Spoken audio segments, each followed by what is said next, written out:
Hi friends, പുതിയൊരു വീഡിയോയിലേക്ക് എല്ലാവർക്കും സ്വാഗതം. അപ്പൊ ഇന്നത്തെ നമ്മുടെ വീഡിയോ എന്ന് പറയുന്നത് വീട്ടമ്മമാർക്കൊക്കെ ഒത്തിരി യൂസ്ഫുൾ ആവുന്ന ഒരു വീഡിയോ ആണ്.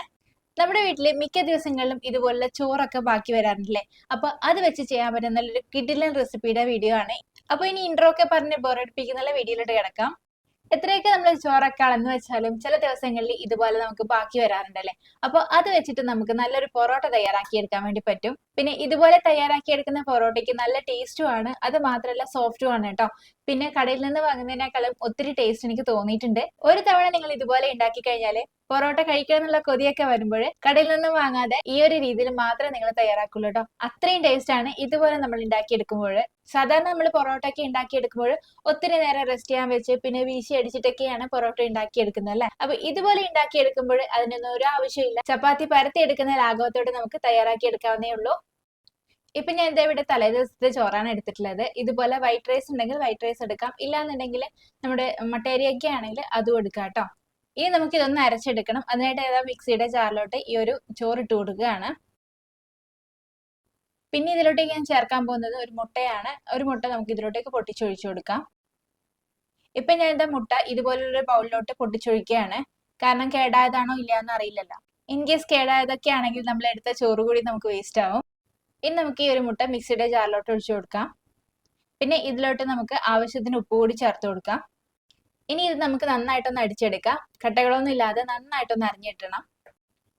ഇനി ഇതിലോട്ട് എക്സ്ട്രാ വെള്ളം ഒന്നും ചേർക്കേണ്ട, ആ ഒരു മുട്ടയുടെ വെള്ളത്തിൽ തന്നെ അരിഞ്ഞു കിട്ടിക്കൊള്ളൂ കേട്ടോ. ഇപ്പൊ ഞാൻ ഇത് അരച്ചെടുത്ത് കൊണ്ടുവന്നിട്ടുണ്ട്. ഇതുപോലെ ആ ഒരു ചോറിന്റെ തരികളൊന്നും ഇല്ലാതെ അരച്ചെടുക്കണം കേട്ടോ. ഇനി ഇത് നമുക്ക് ഒരു പാത്രത്തിലോട്ട് മാറ്റി കൊടുക്കാം. നമ്മൾ ഏത് പാത്രത്തിൽ വെച്ചിട്ടാണോ കുഴക്കാൻ ഉദ്ദേശിക്കുന്നത് ആ ഒരു പാത്രത്തിലോട്ട് നമുക്ക് മാറ്റി കൊടുക്കാം. പിന്നെ ചോറിന്റെ അളവ് ഞാൻ പറഞ്ഞിട്ടില്ലായിരുന്നു. 2 കരണ്ടി ചോറാണ് ഞാൻ എടുത്തിട്ടുള്ളത്. അത് ഏകദേശം ഒരു ബൗൾ നിറച്ചുണ്ടാവും കേട്ടോ. ഇപ്പൊ ഞാൻ ഇതൊരു പാത്രത്തിലോട്ട് മാറ്റി കൊടുത്തിട്ടുണ്ട്. ഇനി നമുക്ക് ഇതിലോട്ട് വേണ്ടത് ഗോതമ്പ് പൊടിയാണ്. പിന്നെ അതുപോലെ തന്നെ മൈദപ്പൊടിയും നമുക്ക് ആവശ്യമുണ്ട്. ഇപ്പൊ ഞാൻ എന്താ നേരത്തെ ചോറെടുത്ത ആ ഒരു ബൗളിൽ തന്നെയാണ് ഗോതമ്പ് പൊടിയും എടുത്തിട്ടുള്ളത്. ആ ഒരു ബൗളിൽ നിറച്ചിട്ട് ഗോതമ്പ് പൊടി എടുത്തിട്ടുണ്ട് കേട്ടോ. പിന്നെ ഇത് കുഴച്ച് വന്നപ്പോൾ ഇച്ചിരി ലൂസായെന്ന് തോന്നിയപ്പോൾ ഞാൻ അര ബൗൾ കൂടി, അതായത് ഈ ഒരു ബൗളിൽ തന്നെ അര ഭാഗം കൂടി ഗോതമ്പ് പൊടി എടുത്തിട്ടുണ്ടായിരുന്നു. അപ്പൊ നിങ്ങൾ എടുക്കേണ്ടത്, നിങ്ങൾ ഏതാണോ ബൗൾ എടുക്കുന്നത് അതിന്റെ 1.5 കപ്പോളം ഗോതമ്പ് പൊടി എടുക്കുക കേട്ടോ. പിന്നെ ഞാൻ ഇവിടെ എടുത്തിട്ടുള്ളത് അര കപ്പോളം മൈദയാണ്. അതായത് ആ ഒരു സെയിം ബൗളിൽ തന്നെയാണ് അര കപ്പോളം മൈദയും എടുത്തിട്ടുണ്ട്. പിന്നെ ഈ ഒരു മൈദ ചേർത്ത് കൊടുക്കുന്നത് നിർബന്ധമുള്ള കാര്യമല്ല. നിങ്ങൾക്ക് വേണമെങ്കിൽ 2 കപ്പോളം ഗോതമ്പ് പൊടി മാത്രം ചേർത്ത് കൊടുത്താൽ മതി. പിന്നെ ഈ ഒരു മൈദ കൂടി വരുമ്പോൾ കുറച്ചുകൂടി ടേസ്റ്റ് ഉണ്ടാവും, അത്രേ ഉള്ളൂ. ഇനി നമുക്ക് ഇത് നന്നായിട്ടൊന്ന് കുഴച്ചെടുക്കാം. നമ്മുടെ ചപ്പാത്തിക്കൊക്കെ പരത്തുന്ന പോലെ നന്നായിട്ടൊന്ന് കുഴച്ചെടുക്കാം കേട്ടോ. ഇപ്പൊ ഞാൻ ഇതാ കുഴച്ചെടുത്തിട്ടുണ്ട്. പിന്നെ ഇത് കുഴച്ചെടുക്കുമ്പോഴും ഞാൻ എക്സ്ട്രാ വെള്ളമൊന്നും ചേർത്തിട്ടില്ല. നമ്മുടെ അരച്ചെടുത്ത ചോറും പിന്നെ മുട്ടയുണ്ടായിരുന്നില്ല, ആ ഒരു നനവിൽ തന്നെയാണ് ഇത് മൊത്തം കുഴച്ചെടുത്തേക്കുന്നത്. ഇനി നമുക്ക് കയ്യിലോട്ട് കുറച്ച് എണ്ണ തൂക്കി കൊടുത്തതിന് ശേഷം നന്നായിട്ടൊന്ന് കുഴച്ചെടുക്കാം. ആ ഒരു മാവ് നന്നായിട്ടൊന്ന് സോഫ്റ്റ് ആക്കി എടുക്കാം കേട്ടോ. നമ്മൾ ചപ്പാത്തിക്കൊക്കെ ചെയ്യാറില്ലേ, ആ ഒരു രീതിയിൽ തന്നെ ചെയ്തെടുത്താൽ മതി. എന്നാൽ ചപ്പാത്തിനേക്കാളും സോഫ്റ്റ് ആയിരിക്കും കേട്ടോ ഈ ഒരു ഡോ. പിന്നെ ഇത് അധിക നേരം ഒന്നും ഇട്ടിട്ട് കുഴക്കേണ്ടി വരില്ല കേട്ടോ. നന്നായിട്ട് പെട്ടെന്ന് തന്നെ സോഫ്റ്റ് ആയി കിട്ടും. കണ്ടില്ലേ ഈ ഒരു മാവ് എത്രത്തോളം സോഫ്റ്റ് ആണെന്ന് നോക്കിയേ. നമ്മൾ ഇട്ട് കൊടുത്ത ചോറും പിന്നെ അതുപോലെ തന്നെ മുട്ടയും ആയതുകൊണ്ട് നന്നായിട്ട് തന്നെ സോഫ്റ്റ് ആയിട്ട് കിട്ടും കേട്ടോ. ഇനി ഞാൻ ഇതിനെ ചെറിയ ചെറിയ ബോൾസ് ആക്കി എടുക്കുകയാണ്. അതിനായിട്ട് നമുക്ക് കറക്റ്റ് ആയിട്ടൊന്ന് കട്ട് ചെയ്തെടുക്കാം. നമ്മൾ ചപ്പാത്തി മാവൊക്കെ ചെയ്യുന്നത് പോലെ ഇതുപോലെ നീളത്തിലൊന്ന് ഉരുട്ടിയെടുത്തതിന് ശേഷം ഒരേ സൈസിലുള്ള ബോളാക്കി എടുക്കാം. പിന്നെ കയ്യിലോട്ട് കുറച്ച് എണ്ണ തൂത്ത് കൊടുക്കുകയാണെങ്കിൽ കയ്യിലൊന്നും ഒട്ടിപ്പിടിക്കാതെ നമുക്ക് ഉരുട്ടിയെടുക്കാം കേട്ടോ. ഇപ്പൊ ഞാൻ ഇത് 5 ഉരുളകളാക്കി എടുത്തിട്ടുണ്ട്. ഈ ഒരു അളവിന് 5 പൊറോട്ടയോളം നമുക്ക് തയ്യാറാക്കി എടുക്കാം കേട്ടോ. ഇനി നമുക്ക് പരത്തിയെടുക്കാം. പിന്നെ പരത്തിയെടുക്കുന്ന ടൈമിൽ ബാക്കിയുള്ള മാവൊക്കെ ഡ്രൈ ആവാനുള്ള ചാൻസ് കൂടുതലാണ്. അതുകൊണ്ട് ഇതുപോലുള്ള പ്ലേറ്റിൽ ഇട്ടതിന് ശേഷം ഒരു നനഞ്ഞ തുണി വെച്ച് നമുക്കൊന്ന് കവർ ചെയ്തെടുക്കാം. ഇപ്പൊ ഞാൻ ഇതുപോലുള്ളൊരു കോട്ടൺ തുണി വെച്ചിട്ടൊന്ന് കവർ ചെയ്ത് കൊടുക്കുകയാണ്. പിന്നെ പരത്തിയെടുക്കുന്നതിന് മുന്നായിട്ട് നമുക്ക് ഒരു കാര്യം കൂടി ചെയ്തെടുക്കണം. അതിനായിട്ട് ഞാൻ എന്താ ബൗൾ എടുത്തിട്ടുണ്ട്. ആ ഒരു ബൗളിലോട്ട് 3 ടേബിൾ സ്പൂണോളം സൺഫ്ലവർ ഓയിൽ ഒഴിച്ചു കൊടുക്കുകയാണ്. പിന്നെ ഇതിലോട്ട് നെയ്യ് കൂടി മിക്സ് ചെയ്ത് കൊടുക്കുകയാണെങ്കിൽ അങ്ങനെയും ചെയ്യാം കേട്ടോ. പിന്നെ ഇതിലോട്ടേക്ക് അര ടേബിൾ സ്പൂണോളം ഗോതമ്പ് പൊടി കൂടി ചേർത്ത് കൊടുക്കുകയാണ്. ഇനി ഇത് നന്നായിട്ടൊന്ന് മിക്സ് ചെയ്തെടുക്കാം. നമ്മുടെ പൊറോട്ട ലെയർ ആയിട്ട് കിട്ടാൻ വേണ്ടിയിട്ടാണ് കേട്ടോ ഈ ഒരു രീതിയിൽ ചെയ്തെടുക്കുന്നത്.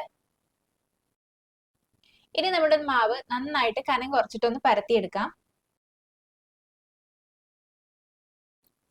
ഇപ്പൊ ഞാൻ ഇത് പരത്തി എടുത്തിട്ടുണ്ട്.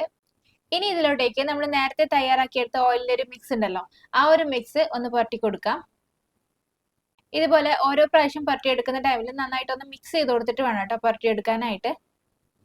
ഇല്ലാന്നുണ്ടെങ്കിൽ നമ്മൾ മിക്സ് ചെയ്തെടുത്ത ആ ഒരു ഗോതമ്പ് മാവ് ഓയിലിന്റെ അടിയിൽ പോയി കിടക്കും. ഈ ഒരു രീതിയിൽ എല്ലാ ഭാഗത്തും എത്തുന്ന രീതിയിൽ നന്നായിട്ടൊന്ന് പുരട്ടി കൊടുക്കാം. ഇതുപോലുള്ള ബ്രഷ് ഉണ്ടെങ്കിൽ ഈ ഒരു ബ്രഷ് യൂസ് ചെയ്യുന്നതാട്ടോ നല്ലത്. ഇപ്പൊ ഞാൻ ഇത് എല്ലാ ഭാഗത്തും ഓയിൽ ഒന്ന് അപ്ലൈ ചെയ്ത് കൊടുത്തിട്ടുണ്ട്. ഇനി നമുക്ക് ഇതൊന്ന് നടുവേ ഒന്ന് ഈ ഒരു രീതിയിൽ ഒന്ന് കട്ട് ചെയ്ത് കൊടുക്കാം. ഇനി ഞാൻ ഇതാ കട്ട് ചെയ്ത ഭാഗത്തുനിന്ന് ഇതുപോലെ ഒന്ന് മടക്കി കൊടുക്കുകയാണ്. ഇനി നമ്മൾ മടക്കിയെടുത്ത ഭാഗത്തിന്റെ പുറം ഭാഗത്തായിട്ട് നമ്മൾ നേരത്തെ ചെയ്തതുപോലെ തന്നെ ഓയിൽ ഒന്ന് ബ്രഷ് ചെയ്ത് കൊടുക്കാം. ആ ഒരു സെയിം ഓയിൽ തന്നെയാണ് കേട്ടോ നമ്മൾ എല്ലായിടത്തും യൂസ് ചെയ്യുന്നത്. ഇനി അതേ ഷേപ്പിൽ തന്നെ ഇതാ ഒന്നുകൂടി ഒന്ന് മടക്കിയെടുക്കുകയാണ്. ഇനി ഈ ഒരു ഭാഗത്തിനെയും പുറം ഭാഗത്തായിട്ട് നമുക്ക് ഓയിൽ ഒന്ന് ബ്രഷ് ചെയ്ത് കൊടുക്കാം. ഈ ഒരു രീതിയിൽ തന്നെ നമുക്ക് ആ ഒരു റൗണ്ട് കഴിയുന്നത് വരെ ചെയ്തെടുക്കാം.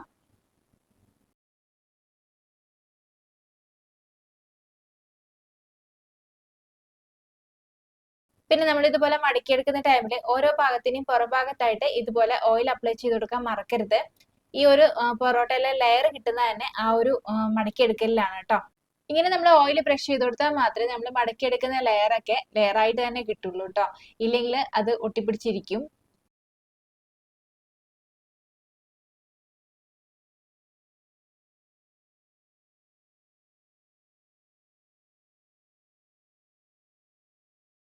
ഇപ്പൊ ഞാൻ ഇതാ ആ ഒരു മാവിന്റെ അവസാനം വരെ എടുത്തിട്ടുണ്ട്. ഇനി നമുക്ക് അവസാനത്തെ ലെയർ മടക്കിയെടുക്കുന്ന ടൈമിൽ അതിന്റെ പുറം ഭാഗത്തായിട്ട് ഇതുപോലെ ഓയിൽ അപ്ലൈ ചെയ്ത് കൊടുക്കേണ്ട ആവശ്യമില്ല. ജസ്റ്റ് ഇതുപോലെ ഒന്ന് ക്ലോസ് ചെയ്ത് കൊടുത്താൽ മതി.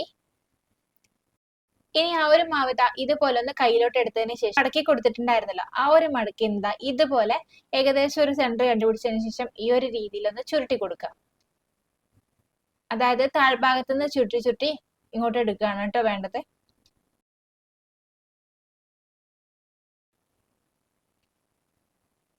കണ്ടില്ലേ, ഈ ഒരു രീതിയിൽ താഴ്ഭാഗവും മുകൾ ഭാഗവും ഒന്നിച്ചു വരുന്ന രീതിയിൽ നമുക്ക് ആക്കി കൊടുക്കാം. ഒന്ന് ഇതുപോലെ കൈ കൊണ്ട് ആക്കുമ്പോൾ തന്നെ കറക്റ്റ് ആയിട്ട് കിട്ടും കേട്ടോ. അപ്പൊ ഈ ഒരു വീഡിയോയിൽ കാണുന്ന നിങ്ങൾക്ക് വലിയൊരു പാടായിട്ട് തോന്നും. ഈസി ആയിട്ട് ചുരുട്ടിയെടുക്കാം. ഇനി നമുക്ക് ഇതൊന്ന് പരത്തിയെടുക്കണം. അതിനായിട്ട് നമുക്ക് കൈ വെച്ചിട്ടാണ് കേട്ടോ പരത്തിയെടുക്കേണ്ടത്. അപ്പൊ കയ്യിൽ ഒട്ടിപ്പിടിക്കാതിരിക്കാനായിട്ട് നമുക്കൊന്ന് ഓയിലൊന്ന് തടവി കൊടുക്കാം. അതിനുശേഷം ഇതുപോലെ ഒന്ന് പരത്തിയെടുക്കാം.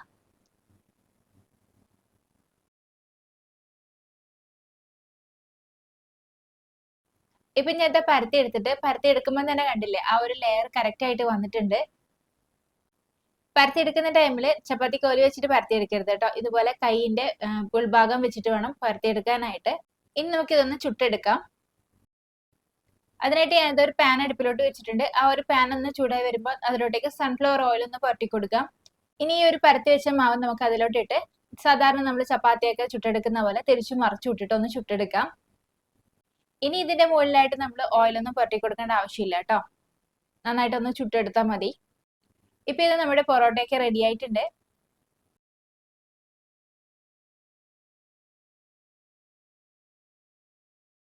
ഇപ്പൊ ഇത് കണ്ടില്ലേ, നല്ല ലെയറോട് കൂടിയിട്ടുള്ള പൊറോട്ട നമുക്ക് കിട്ടിയിട്ടുണ്ട്.